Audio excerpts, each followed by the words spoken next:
All right, next up we have the neck range of motion. So for this, we're also going to use the goniometer.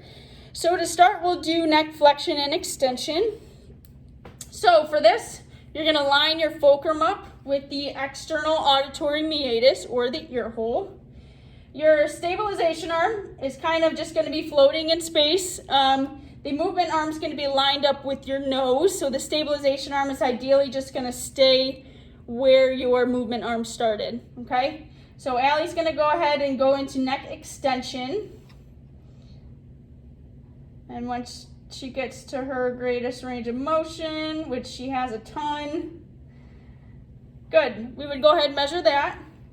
She'd come back to the start, and she would go into flexion.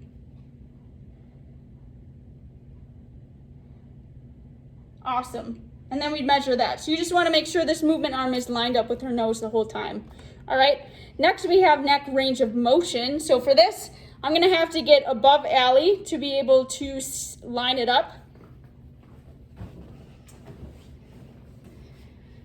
And that's because the fulcrum is going to be placed in just basically in the middle of her skull. Her movement arm is going to be in line with her nose, and you'll be looking from up top. And then her stabilization arm is ideally just going to stay where it starts, which is in line with the nose, but stays when the nose is moving. Okay, so she's going to go ahead and bring her neck to the right. Good, awesome. Measure that, and then she'll go to the left. Good, perfect. And there's your 2 neck rotation measurements.